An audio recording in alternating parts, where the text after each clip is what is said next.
प्रभातखबर.com, विश्वास वही, रफ्तार नहीं। नमस्कार दर्शकों, आप देख रहे हैं प्रभात खबर और मैं अलीगढ़ से चमन शर्मा। विधानसभा चुनाव नज़दीक हैं और नामांकन और उसके बाद वे प्रत्याशियों की घोषणा इत्यादि सभी शुरू हो चुके हैं। और आज हम लेके चलते हैं आपको आधी आबादी यानी महिलाओं के बीच और जानेंगे महिलाओं से कि किचन को लेकर के और बेरोजगारी को लेकर के और सुरक्षा को लेकर के, चिकित्सा को लेकर, शिक्षा को लेकर के वह किस ओर रुझान बना रही हैं अपना। तो आइए ले चलते हैं उन्हीं महिलाओं के बीच। जी, आपका नाम? माधवी शर्मा। माधवी जी, जो उत्तर प्रदेश विधानसभा चुनाव है 2022 में, इसमें महिलाओं का रुझान क्या है? अगर हम किचन से अगर उसको जोड़ें या महंगाई से उसको जोड़ें। महंगाई तो है, ज़्यादा है, सिलेंडर भी बहुत महंगा है, सब्जियां भी मैं देख रही हूँ महंगी हैं, पर टाइम से मिलती हैं, ये भी तो एक बात है। सिलेंडर मेरे यहाँ जैसे मेरी छोड़िए, मेड भी आती है, वो कभी नहीं कहती कि हमारा सिलेंडर खाली पड़ा है।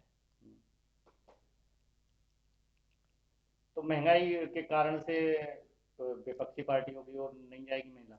क्या विपक्षी ये गारंटी करते हैं कि वो कम कर देंगे? वो क्या लगता है आपको कि मोदी सरकार के बाद वो लोग कम कर देंगे महंगाई?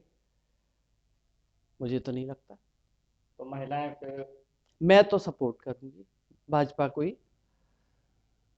क्योंकि मैंने अभी तक इतनी एज में कभी भी महंगाई को पीछे जाते देखा नहीं है। वो कर देंगे 400 रुपये में सिलेंडर, मिलता और नहीं था उनके टाइम में। हमें 4-4 5-5 सिलेंडर रखने पड़ते थे घर में, और वो भी लाइन में लग के बड़ा मुश्किल से।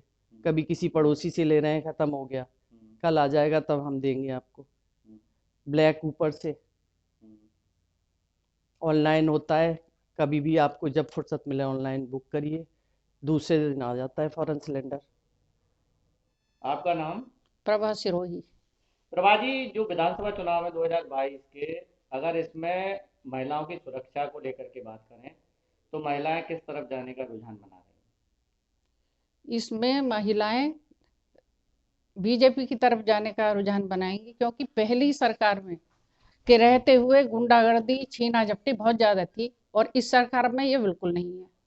ये जब से योगी जी आए हैं, ये गुंडागर्दी, माफिया गर्दी सब बंद हो गई है। पहले हमारे यहाँ दरवाजे से ही चेन छिन जाती थी और कोने पे भी ऐसा ही होता था, कोने पे और सेंटर पॉइंट पे भी, और देश विदेश में सब जगह छीना झपटी और मारपीट की मतलब खबरें आती थी। अब वो सब पहले सब बिल्कुल ही बंद समझो, अब नहीं है। तो महिला सुरक्षा को लेकर के? हाँ, महिला सुरक्षित हैं और बहुत आज़ादी से निकलती हैं, देर रात से भी आ सकती हैं। पहले निकलने में भी डर लगता था, रिक्शे में बैठ के जाना, गाड़ी में बैठ के जाना मुश्किल हो जाता था, घर से ही कोई छोड़ के जाता था और चेन छीन लेते थे। लेकिन अब ऐसा नहीं, ये सरकार बहुत अच्छी है, योगी जी की सरकार, भाजपा सरकार बहुत सही है, अच्छा काम कर रही है देश प्रदेश के लिए, महिलाओं के लिए तो खास तौर से। जी, आपका नाम? ऋचा अग्रवाल। ऋचा जी, जैसा कि उत्तर प्रदेश में विधानसभा चुनाव 2022 होने जा रहे हैं, तो महिलाओं को अगर देखें तो महिलाओं का जो भ्रष्टाचार इत्यादि पे मैटरों पर, मुद्दों पर, तो किस ओर जा रही हैं महिलाएं? मैं ये कहूँगी इस सरकार में जो भाजपा है, गवर्नमेंट है, भ्रष्टाचार पे जितना कंट्रोल हुआ है, जितना भ्रष्टाचार कम हुआ है, उतना कोई सरकार नहीं कर सकी। सब में भ्रष्टाचार की अति थी बिल्कुल। आप एक छोटा सा उदाहरण देखिए, राशन कार्ड, उसको उन्होंने आधार से जोड़ दिया। पहले राशन कार्ड में भ्रष्टाचार बुरी तरह था, उन सब की दुकानें बंद हो गई, तो वो लोग सब अपने को बेरोजगार कहने लगे। इस तरह बेरोजगारी बढ़ रही है। हर चीज को आधार कर दिया, चाहे वो सिलेंडर हो, काला बाजारी, हर चीज। हमें एक पासपोर्ट बनवाने के लिए महीनों महीनों लगते थे, हर चीज ऑनलाइन हो गई है। हर छोटी सी छोटी चीज में आप देखिए, सब में आपको अपने पेपर अटेस्ट कराने होते थे, आप चक्कर लगाते रहते थे। अब गवर्नमेंट ने कर दिया, आप खुद से अटेस्ट कर दीजिए अपने पेपर्स। सब में रिश्वत देनी पड़ती थी हमें, तो वो सब भ्रष्टाचार पे बहुत कंट्रोल है। और मैं कहती हूँ भाजपा ने जितना इसको आगे बढ़ाया ऑनलाइन करके हम लोग को, उतना भ्रष्टाचार खत्म होता जा रहा है। और धीरे धीरे योगी सरकार जितना ज्यादा को हम लोग सपोर्ट करेंगे, तो लगता है एक टाइम आएगा जो भ्रष्टाचार भारत से खत्म होता दिखेगा। तो भ्रष्टाचार तो खत्म होना ही चाहिए। पहले सारी सब हम सब बहुत ज्यादा परेशान थे हर चीज में, चाहे वो पासपोर्ट बनवाएं, चाहे लाइसेंस बनवाएं, सब में रिश्वत चलती थी, सब चीज। अब हर चीज ऑनलाइन हो गई है। तो ये गवर्नमेंट ने किया है, आके भाजपा ने किया सब ऑनलाइन, तो भ्रष्टाचार पे बहुत फर्क आया है। तो उससे महिलाएं हाँ, महिलाओं का नेचुरल है कि हम लोग, जो गवर्नमेंट अच्छा काम करेगी जो उसी को सपोर्ट करेंगे। जी जी। पहले के भी हम देख रहे हैं, उनमें वंशवाद चलता था, एक दूसरे को आगे अपने परिवारों को बढ़ा रहे हैं, बिल्कुल जमीन से उठ के खरबपति अरबपति बन गए पहले लोग। आज आप मोदी सरकार में देखिए, वो जो कितने साधारण ढंग से वो लोग जीवन जीते, एक योगी एक मोदी हैं। तो ये सब हम जनता, हम लोग पढ़े लिखे लोग हैं, हम लोग समझते हैं ये चीजें। तो हम तो यही चाहेंगे कि योगी सरकार बार बार आए और भाजपा ही आए। जी, क्या नाम है आपका? मैं कुसुम राघव।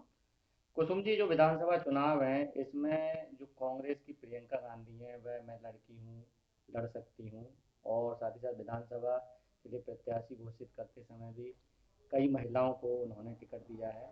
तो आप क्या सोच रही हैं कि जो महिलाएं हैं वह इस तरीके की पार्टी की ओर जाएगी या किसी और रुझान बना रही हैं? नहीं नहीं, देखिए, प्रियंका जी ने जो महिलाओं को सपोर्ट किया है ये बात अच्छी है, लेकिन क्या प्रियंका जी को 70 साल की कांग्रेस की पार्टी में तब से तो कोई महिलाओं को नहीं किया था सपोर्ट, और सपोर्ट करने से ही खाली महिलाओं को आगे नहीं किया जा सकता। 70 साल की जो कांग्रेस की पार्टी रही है उन्होंने क्या किया ये सभी को जानकारी है। भाजपा सरकार में भी महिलाएं हैं, समझदार हैं, और बहुत अच्छे सीतारमण जी हैं। आप देखिए कि उनको इतना बड़े पदभार सौंप रखा है। और मैं तो यही कहूंगी कि भारत में महिलाओं का ठीक है, महिलाएं क्योंकि समान है, महिलाओं को आगे बढ़ना चाहिए, लेकिन खाली कांग्रेस के महिलाओं को आगे बढ़ाने से एक पार्टी आगे नहीं बढ़ सकती। तो यही है कि इस समय योगी और मोदी जी को देखिए आप कि उनका कहीं कांग्रेस ने क्या किया इतने दिन। कांग्रेस का सिर्फ एक वंशवाद, उनका एक परिवारवाद चला, और आगे भी मुझे तो यही उम्मीद है कि कांग्रेस में अब तो एकदम कांग्रेस तो बिल्कुल, मुझे तो नहीं लगता कि कांग्रेस का कहीं नामो निशान बढ़ रहा है आगे। राहुल जी हैं, उन्हें तो यही जानकारी नहीं है कि वो खेत में गन्ना है कि कौन सी घास है। तो ऐसे लोग जो भारत की मिट्टी से ही नहीं जुड़े हैं वो क्या भारत को आगे चला पाएंगे। और मुझे यही लगता है कि अब योगी हैं एकदम संन्यास लिए हुए हैं, उन्हें किसी से मतलब नहीं है, भ्रष्टाचार को कम कर रहे हैं। और मुझे यही लगता है कि अगर ऐसे लोग आगे आए तो शायद देश को, हमारे को काफ़ी आगे जा पाएगा।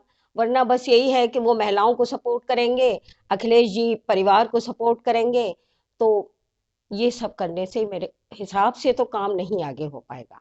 मैं मोदी सरकार को ही सपोर्ट करती हूँ, मेरा परिवार, पूरा परिवार उनको सपोर्ट करता है, और शायद हम लोग सभी लोग उन्हीं को सपोर्ट करते रहेंगे। जी, आपका नाम? स्नेहलता शर्मा। स्नेहलता जी, जो यूपी के चुनाव हैं 2022 के, जी। तो इसमें अगर महिलाओं की, बालिकाओं की शिक्षा को अगर देखें तो महिलाएं किस ओर रुझान बना रही हैं?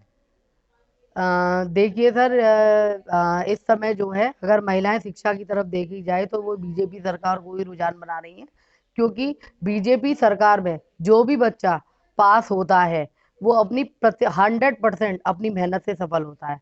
और बाकी की सरकारों में जो है, आप सपा सरकार के अतरौली का ही क्षेत्र देख लीजिए, वहाँ हमेशा नकल कर करके ही बच्चों ने 10th और 12th पास करी और वो ऊंची ऊंची पोस्टों पे उनको जॉब मिल गई, जिनका कोई वजूद नहीं है, एक नाम नहीं लिख पा रहे, जो एक मतलब छोटा बड़ा ज्ञानी तक नहीं सुना पा रहे, वो ऐसे ऐसे शिक्षक वहां पर भर्ती हैं शिक्षा के क्षेत्र में। तो मतलब फिर किस ओर रुझान रहेगा? बीजेपी की तरफ ही। जी, आपका नाम? शिवा पुंडे। जी मैडम, जो विधानसभा चुनाव 2022 के, इसमें महिलाओं का रुझान किस ओर है? बीजेपी की तरफ ज़्यादा, इसमें महिलाएं सुरक्षित महसूस करती हैं। अच्छा, क्या पिछली सरकारों में ऐसा नहीं था क्या? नहीं, इतना नहीं था, इसमें ज़्यादा सुरक्षित महसूस करती हैं। अच्छा, क्यों नहीं था? क्या कुछ वाकया आया था? इसमें बीजेपी की सरकार में गुंडागर्दी कम हुई है, इस वजह से अच्छा, अपराध कम हुआ है। अपराध कम हुए हैं, गुंडागर्दी बहुत कम हुई है। जी, आपका नाम? सुनीता सिंह राठौर। सुनीता जी, जो विधानसभा चुनाव हैं इसमें महिलाएं किशोर की प्लानिंग है, बीजेपी क्यों, ऐसा क्यों है? गुंडागर्दी कम है, महिलाओं के अधिकार भी सुरक्षित हुए हैं, महिलाओं को बहुत सारी एडवेंचर। और अभी ये जो मोदी जी ने किया है 21 जो एज है शादी की। शादी की, वो बहुत अच्छा सुझाव रहा है इनका। अच्छा, तो पिछले सरकारों में क्या अपराध ज़्यादा था? बहुत ज़्यादा था, ऐसा क्या वाकया है? बहुत गुंडागर्दी, सड़कों पे निकलना बहुत मुश्किल था। चलो आए दिन ट्रेजेडीज, पर्स खींचना और आए दिन हाथापाई, ये सब चीज़ें रोज़मर्रा की ज़िंदगी में शामिल हो गई, जो कि अब योगी मोदी सरकार में ना के बराबर है। क्राइम तो धीरे धीरे जाएगा, मगर बहुत कुछ स्टॉप हुआ है। तो दर्शकों, आपने देखा कि महिलाओं ने अपने रुझान को किशोर बताया है अपने विभिन्न मुद्दों को लेकर के। तो ये तो आने वाला समय बताएगा कि महिलाएं किशोर जाएंगी, पर आप देखते रहिए प्रभात खबर। मैं अलीगढ़ से चमन शर्मा। प्रभातखबर.com, विश्वास वही, रफ्तार नहीं।